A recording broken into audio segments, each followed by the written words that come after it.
Bonjour à tous. Max Sangster, bonjour. Bonjour. Vous êtes directeur de la communication financière de Total. Alors, je pense que ce n'est pas la peine de présenter votre groupe, tout le monde le connaît. Ces derniers mois, vos résultats ont été portés par la forte hausse du prix du pétrole. Mais depuis quelques semaines, la tendance s'est inversée et le baril de Brent a perdu 26% depuis le 3 octobre, tombant à un plus bas depuis 8 mois. Si la tendance devait se poursuivre, comment se comporterait Total si, par exemple, le prix du baril tombait sous $50 ou à $50 le baril? Bon, bonjour tout le monde. Donc, c'est un plaisir d'être avec vous encore une fois cette année. Donc, effectivement, donc, le prix du baril est très, très volatile. Donc, nous étions à 80-85 $ par baril il y a 6 semaines. Aujourd'hui, nous sommes à 60-63. Mais en fait, donc, Total, c'est pas nous, c'est pas Total qui faisons le prix du marché, c'est le marché qui fait le prix. Donc, nous, on ne peut pas contrôler le prix du baril. Mais par contre, ce qu'on peut faire, c'est on peut travailler sur les choses qu'on maîtrise. Et ça veut dire quoi? Donc, on maîtrise nos coûts d'investissement, on maîtrise nos coûts d'opératoire. Donc, il faut qu'on puisse réduire nos coûts dans toutes les branches du groupe pour avoir, un point mort qui est le plus bas possible. Et si je regarde quelques années en arrière, donc dans les années 2010-2014, nous avons un point mort qui était autour de $100, voire plus que $100 par baril. Mais aujourd'hui, avec tous les efforts qu'on a fait, on a un point mort en fait qui est moins que $50 par baril. Donc on peut bien vivre. On préfère quand même 60-70, mais on peut quand même vivre avec 50. Le point mort, c'est le niveau au-dessus duquel vous générez assez de trésorerie pour payer vos investissements et le dividende, c'est ça? C'est exactement ça, oui. Comme vous avez dit, vous avez baissé vos coûts pour pouvoir baisser ce point mort. Vous avez aussi profité ces dernières années d'une baisse des coûts de vos contractants, les parapétroliers notamment. Est-ce qu'avec la reprise des investissements et le redémarrage de l'activité, est-ce que vous observez une hausse de ces coûts ces derniers temps? Non, aujourd'hui, pas du tout, pas du tout. Hein. Donc, et en fait, je dirais pas qu'on a bénéficié de malheur de nos suppliers. En fait, quand on regarde un peu en arrière, entre les années 2005 et 2014, donc nos coûts ont plus que doublé. Et depuis le pic du marché en 2014, donc on a eu une déflation d'autour de 25 à 30%. Mais quand je parle de la baisse de notre point mort, c'est surtout à cause des choses qu'on fait en interne. Donc, si j'essaie de traduire ça en termes de coût par baril produit, en 2014, nous avons un coût de production par baril qui était à $10 par baril en moyenne sur tous nos actifs. Et l'année dernière, c'était 5,5. Donc, c'était quasiment moins 50%.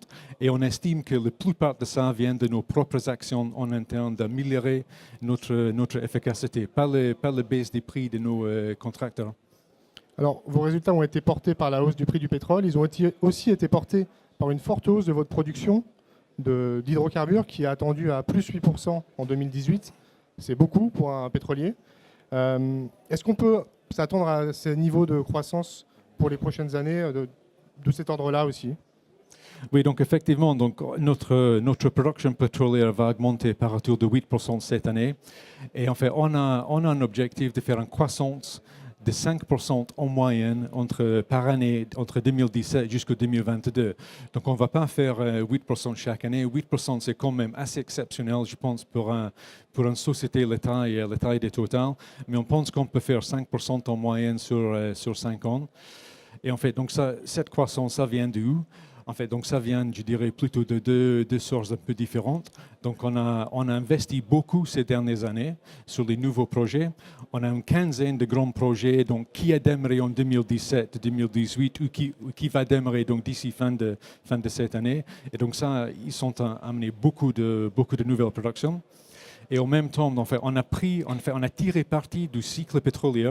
Donc, on a acquis pas mal de nouveaux projets, des nouveaux barils. Quand le prix du baril était assez bas, donc 45-50 $ par baril. Et donc, c'est une combinaison de nos nouveaux projets qui viennent de démarrer et les acquisitions qu'on a fait depuis 2015 qui fait qu'on peut faire une croissance très importante dans les années à venir. Alors, Total a aussi de grandes ambitions dans le GNL. Vous avez annoncé plusieurs opérations sur ce thème ces derniers mois. Vous avez racheté les actifs GNL d'Engie. Alors, le GNL, c'est le gaz naturel liquéfié. Vous avez annoncé un accord aux États-Unis. Pourquoi vous misez autant sur ce marché? Et peut-être expliquer ce qu'est ce marché. Ouais.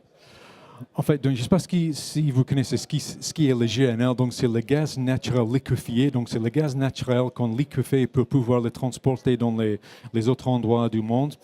En fait, je dirais il y a des raisons principales pour lesquelles on investit beaucoup dans ce marché. D'abord, je dirais c'est un de nos points forts. Il n'y a pas beaucoup de sociétés dans le monde qui peut produire, qui peut liquéfier, qui peut transporter et commercialiser le gaz naturel liquéfié. Donc, nous faisons partie de ça.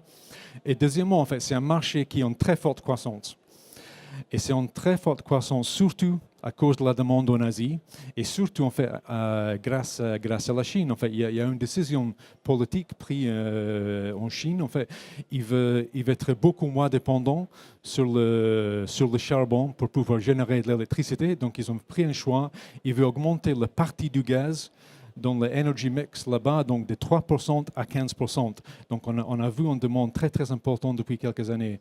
Et donc, total, je viens de dire qu'on a démarré beaucoup de nouveaux projets ces dernières années. Donc, il y en a deux qui sont les grands projets du GNL.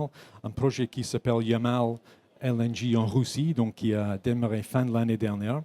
Et puis un deuxième grand projet qui s'appelle Ichthys en Australie, qui a démarré il y a quelques semaines. Et nous avons dans notre portefeuille un autre 4 ou 5 grands projets qu'on veut lancer d'ici fin 2020 pour continuer de faire une croissance importante dans ce marché très, très porteur. On a beaucoup parlé de l'amont, donc la production de pétrole, le GNL. En aval, il y a le raffinage, mais il y a aussi la distribution d'électricité et de gaz, qui est plutôt un nouveau métier pour Total. Vous avez à ce titre acheté Direct Energy. Alors, est-ce que vous pouvez faire un petit point sur cette activité ? Qu'est-ce qu'elle représente aujourd'hui ? Comment se passe le rachat de Direct Energy ? Oui, tout à fait. Donc, effectivement, on a vu pendant le dernier cycle pétrolier que on ne sait pas exactement où va se trouver la marge, si c'est dans la partie amont ou la partie aval. Donc, avec la chute du prix du baril, on a vu les marges bouger de l'amont vers l'aval. Donc, en fait, on a bénéficié du fait qu'on était sur toute la chaîne de valeur, donc entre l'exploration, production et la distribution des carburants, des lubrifiants. Donc, en fait, on veut faire la même chose dans le gaz. Donc, on est très présent dans le GNL, comme on vient de dire, dans la production du gaz, mais on va être beaucoup plus présent dans la vente de gaz aux clients finaux. Et en fait, on a vu, si on veut vendre le gaz aux particuliers, il faut aussi vendre de l'électricité. Donc, on avait lancé notre propre marque il y a un peu plus qu'un an, donc Total Spring. Et en fait, on avait l'opportunité d'acheter Direct Energy pour un prix qui n'était pas trop élevé, donc début de cette année. Et donc, avec Total Spring, nous avions autour d'1 million de clients, mais avec l'acquisition de Direct Energy, aujourd'hui, nous sommes autour de 4 millions de clients. Donc, ça nous a permis de faire un pas très important, d'avoir un marché beaucoup plus, un part du marché beaucoup plus significatif. Donc, on a les ambitions d'avoir 15% du marché en France et en Belgique, donc d'ici 2022. Et donc, j'espère que j'ai quelques clients entre vous ici aujourd'hui. Total a fait profiter ses actionnaires de la forte hausse de ses résultats ces dernières années en augmentant son dividende. Et vous avez annoncé une hausse du dividende de 10% en 3 ans. Vous avez aussi mis en place un plan de rachat d'actions. Est-ce que vous pouvez faire un petit point là-dessus ? Oui, donc effectivement, donc avec la croissance de production, ce que je viens de citer, donc c'est pas que la production qui croît, c'est aussi le cash flow du groupe. Donc on a une très forte augmentation de notre cash flow donc entre 2017 et 2020. Et donc on a dit on va partager ça avec nos actionnaires et on va faire ça dans deux manières. Donc on va augmenter notre dividende de 10% entre 2018 et 2020. Et effectivement, donc en 2018 pour les dividendes qu'on a déjà payés, donc on a augmenté par 3%, donc 62 à 64 centimes par action. Donc ça va faire 10% sur 3 ans.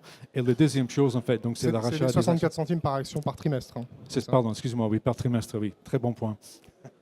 Et la deuxième partie, donc, c'est on va racheter les actions. Donc, on a mis en place un programme de rachat d'actions jusqu'aux 5 milliards de dollars encore une fois entre 2018 jusqu'au 2020 et on a racheté $1 milliard d'actions après fin septembre et on devrait arriver donc vers $1,5 milliard avant fin d'année. Donc ça c'est un bénéfice pour nos actionnaires parce qu'effectivement avec moins d'actions, donc il y a plus de bénéfices par action pour les gens qui restent. Donc on trouve que l'augmentation de dividendes c'est le plus important pour les actionnaires, mais dans un deuxième temps, le rachat d'actions c'est un autre moyen de partager le bénéfice d'un prix de baril beaucoup plus élevé avec nos actionnaires. Merci beaucoup, Monsieur Sangster. Merci.